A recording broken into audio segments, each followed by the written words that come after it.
Hey everybody, Everyman Prepping here, and we're going to talk about scorched earth, not only in context of North Korea, Russia, possible nuclear war, but also the financial scorched earth that we're going through and everything coming up with the financial news that came out today. And before we get into that, as you can probably tell from my voice, I have a little cold bug or something, so if I hack or cough during this, I apologize in advance. But I want to start off with September is National Preparedness Month. It's a federal thing. You can go to ready.gov. You see here that it's September. The whole month is National Preparedness Month, and this year's theme is Take Control in 1, 2, 3. The focus on preparing older adults for disasters, specifically older adults from communities that are disproportionately impacted from hazardous events. That's about all that ready.gov is good for. It's not saying September's preparedness month for, I don't know, nuclear war with Russia, China, financial crisis, inflation. No one's warning the American public about that. They are in other countries. Other countries are telling their citizens to stock food, water, have some money set aside, prepare for war. United States, not telling you. They're just saying it's time to take control in 1, 2, 3. So in keeping with that theme, though, I'm going to go over a couple of everyday carry items that I have and use. And since it's preparedness month, it's I always try to be prepared. I always carry a knife with me. This is, let me put it up here, a Kershaw Clash knife. I'll get it centered more, you can see. It's just a pocket knife. It's lightweight. It has this great tang right here, you can see. So it's quick to deploy, very fast. This edge is very sharp, holds it very nice. It's very sharp, easy to sharpen, relatively inexpensive. This is what it looks like here up close. I've had this one, as you can tell, it's a little worn. I've had it since about 2017. Every day it goes with me. It has the clip, of course. You can carry it in your pocket, on a backpack. For the ladies out there, if you don't want to put it in your pocket, you could clip it on the outside pouch of your purse or something. But I think it's highly important to always have a knife with you. Many different reasons. Not only, self-defense, but you need to cut something, open something, whatever it may be. Knives are super handy. So always suggest having one. I'll put a link down below where I got this one, so you can check it out if you want to get one. The second item I always carry with me is the Leatherman. There we go, upside down. There we go. This is the Wingman. It's like a lot of other Leathermen. It's got the pliers and the knives and the scissors. Might not be for everybody. In my job, I do a lot of stuff where I'm out and need to fix something really quick. Need a screwdriver or wrench or whatever. I find it really useful. So a little heavier though, heavier than the knife. So if you can carry both, maybe one to. If not, maybe just carry one. But those are the two items that go everywhere with me. I have other stuff, but that's what I want to these two items I want to talk about really quick. If you have any EDC, everyday carry, multi-tools or knives that you want to share with everybody, put it in the comments below. And everybody that's already hit that like button, thank you so much. If you haven't done so, if you could just tap that like button, I really appreciate it. Like I said, comment, share the video, and subscribe to the channel. But let's get on with what we really want to talk about here, and that is the scorched earth. And we're going to start with not that article. We're going to start with this one. North Korea, because they're the one that came out saying we're going to do a scorched earth nuclear strike test. They launched 2 ballistic missiles simulating scorched earth. Apologize, like I said, I'm a little sick. My words are mumbling together. But as it says here, North Korea launched 2 ballistic missiles off the sea of the East Coast. They say it's in response to the joint flight the same day by U.S. Air Force B-1B bombers and the Republic of Korea's Air Force jets. They were practicing to counter a preemptive nuclear strike against the North. So they see the U.S. and Korea as wargaming to strike North Korea preemptively, and in response they are saying, well, this is our preemptive nuclear scorched earth tactic we're going to use. I don't see any instance right now in the world, any situation where the United States or Korea would preemptively hit Korea, preemptively strike them, go in there. Can't see that happening. Doesn't mean North Korea's leaders, they're a little different, they're a little off there. So what comes with kind of a hermit kingdom like that is a lot of paranoia. Doesn't matter if the U.S. or South Korea would never do it. If they think you're going to do it, they might do a preemptive military, nuclear strike. The quote from them was, the U.S. imperialists led a formation of B-1B nuclear strategic bombers conduct a joint attack formation drill against the DPRK together with fighters from the gangsters of the Republic of Korea. So not very happy about that. And they say in response, the North Korean military staged a tactical nuclear strike, simulating scorched earth strikes at major command centers and Operation Airfields in South Korea.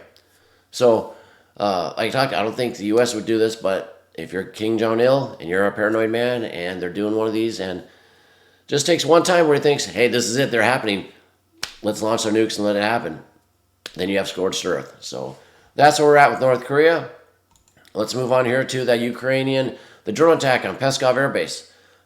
Ukraine's coming out now saying that it happened from inside Russia. So that's one of the options that we picked, or we came up with, is, partisans from inside of Russia, flew these 20 plus drones into Pskov.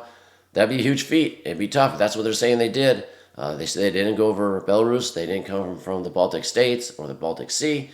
They're saying it came from Russia. I don't know. It's about 700 kilometers. Long way to fly without being detected, but that's what Ukraine is coming forth. And by the way, it's still nothing out of Russia on this. No response. Nothing in RT News. Nothing in TASS. Basically quiet. So that's a little unusual. I think still something's going to come that they're so quiet. But we'll go down here and see what they said here. It says yesterday, Vladimir Zelensky, the president of Ukraine, they said they made a weapon and they had hit a target at a distance of 700 kilometers. Pskov is about 700 kilometers from the Ukrainian border. You have to go inside of Russia a little bit. It says and then this is Budanov right here, Mr. Budanov. He's their intel chief, or I don't know what he is. He's the secret intel guy, whatever he's over there in Ukraine. But he was saying that we are working from the territory of Russia. So he's claiming we snuck into Russia and did this. It says the damaged aircraft are long-range cargo planes, ideal for transporting troops and equipment over long distances, and therefore valuable war assets for Russia. That's why they did it. I mean, there's plenty of other aircraft in Russia. I don't know why they went up there and hit this. Still seems suspect, that reasoning to me. As you can see in the pictures, Russia wasn't worried about them getting attacked. They had them all laid out on the airfield. And this is afterwards. You can see one of them destroyed here. If we go to this video here, let me see if I can blow it up for everybody. This is, I'll let it roll play again, but this is, they said, the drone, they had another drone videoing it as the other one's attacking, but these are the planes they hit. That one seems like it probably damaged. The next one coming up here, you can see it pretty much a direct hit. Probably took that plane out. But, there he is, the head of the military intelligence. There you go, Budanov. So that's the word now. Like I said, nothing out of Russia from it, so I think there's still something that's going to happen. I don't know what, but I think something's still going to happen with that. And that leads to this scorched earth. It's the Russian Sarmat Satan II super heavy intercontinental ballistic missile was put into service today. You see the size of this sucker? It's huge. So they were supposed to be put in service into last year. They weren't. Then June, Putin said it's coming. Well, it's here. Is this announcement today in partial response to the Pskov attack? Maybe. Because, he's basically saying our best nuclear weapon that you can't take out is going into service today. You better watch out, NATO. That could be what he's saying. Carries 10 nuclear warheads. Let's go to the article here. It talks more about it. Russia deploys Sarmat, ICBM for combat duty. Another picture. Putin describes it as invincible. It's supposedly, when I go down here, it says weighs more than 200 tons and it's able to transport multiple warheads. Sarmat is designed to elude anti-missile defense systems with a short initial boost. It might even be hypersonic, I don't know, but supposedly it can't be detected, it can't be shot down with air defense, and Russia, Putin's putting it out there. It's in combat now, we're ready, so get ready for that. So more scorched earth, coming from Russia on that aspect, nuclear aspect. Now let's go focus on more closer home in the United States, and that's the financial scorched earth that is happening today. So we have the unemployment rate unexpectedly surges as the Bureau of Labor Stats, BLS, revises payrolls down every month this year so far. They also had unexpected unemployment, which we're going to talk a little bit about why it's not really unexpected, but they want the people to believe it's unexpected.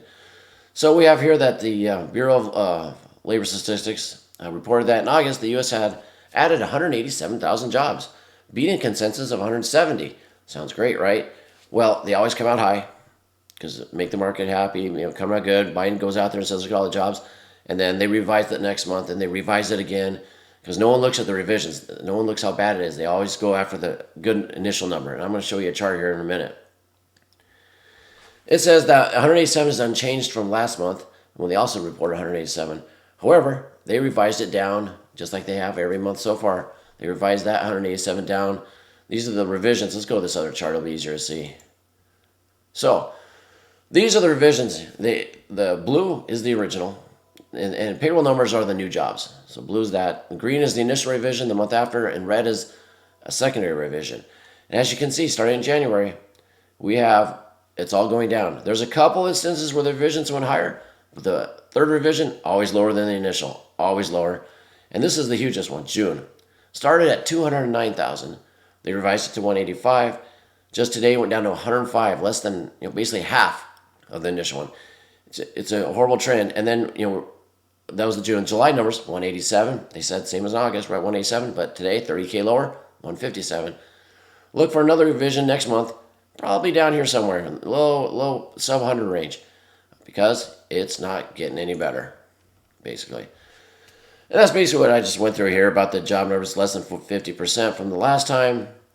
So they basically BS the American public with great numbers, revise it, and don't talk about it. The mainstream media won't talk about it, but basically showing financial stability of this country is tanking, going down the tubes, okay? And we're going to get more of that with the unemployment. That's what it is here. Turning to unemployment rate, things here get really ugly. Instead of a 3.5 expected percent of unemployment, it says August jumped to 3.8. And it was, wow, it jumped. There was 597,000 new entrants into the job market, meaning people that lost their job. Highest level since October 2019. And the key part here is the savings are tapped out and credit cards are maxed out. I think we can all attest to that. We're seeing friends, families, people we know, neighbors. Yeah, they're tapping their credit cards out. They have no savings. They're paycheck to paycheck. There was just an article yesterday about most America is paycheck to paycheck. It was like 80-some%, some huge number. But why is this unexpected? We had the yellow trucking. That's 30,000 jobs lost right there. T-Mobile was like 7,000. Plenty of other layoffs last month. It's not unexpected, I think, for us, the general public, but basically the government's trying to gaslight everybody into believing that, it's unexpected. We were doing good, and this is just a little fluke. Don't worry about this. We're still in that soft landing. We're not going to nosedive into the dirt. But I can give a story about T-Mobile, a personal story. I know someone works for T-Mobile, and they got laid off today. They got, they're part of that 7,000. They got the word that their whole unit is being eliminated, and they were in customer care, customer service basically. And guess what? They were eliminated because of AI. Most of the jobs are being replaced by AI. He's being let go. You kind of had a feeling it was going because I talked to him about it before, so partially ready for it, but I'm sure a lot of people out there aren't ready for AI to take their job. So unemployment is going up. It's probably, I don't know if it's double that, but I got one last article to go through. You're going to see how bad the numbers are for unemployment. But back with this AI real quick. I did some videos earlier. If I can remember, I'll put some links down below about the jobs the AI is replacing. Because if your job is replaceable, or your kids or friends, they need to start looking for that second job. They need to look for the side hustle or the replacement, because AI is going to take it and they're going to be unemployed looking for something to do. And you don't want to be surprised. They don't want to be surprised. They want to be ready for it. The other option is you got to be the person that's going to work that AI. They still need people to work the AI, program it. Could go into that field. So think about doing that, because it's only going to get worse from this point out. It's going to be a rough winter, I think. That gives me to this last one. This just came out, and I just threw it here at the end. I haven't even read it, really. It says 670,000 full-time jobs lost in 2 months versus 1 million part-time surge. Worst adjusted payrolls since the Great Recession. And I don't have it on the screen. You're not reading it. Here we go. Let's put it up here so you can actually see it. So like I said, they're saying the worst adjusted payrolls since the recession. 670 full-time jobs gone. 1 million part-times. That means people are getting 2 or 3 multiple jobs because one isn't cutting it. They got 2 or 3 part-time jobs because there's no full-time work. It's just to show how the spiraling economy is going out of control. So just be prepared for it. If you're working right now, you're not retired, and you're vulnerable in this economy, start saving that, some extras. They say have some dry powder on the side. Have that money, some money saved on the side. Or what you want to do now is start stockpiling stuff that you're going to need if you do get laid off. Do you have 2 or 3 months of rent saved if you can do it? I know, like I just told you, paycheck to paycheck, but try to scrounge what you can, because if you are paycheck to paycheck and you lose that paycheck, you're not going to have anything in that bank. But you need to have a backup plan ready to go. Even if you have to start working extra hours now, devising that plan, please do so now. So that's all I have for you. Let's keep our eye on the North Korea, Russian, nuclear, scorched earth, and also what I think is going to hit Americans first is this financial scorched earth in this coming fall. So if you have anything else, add it to the comments below. And until next time, keep your ear to the ground, head on a swivel.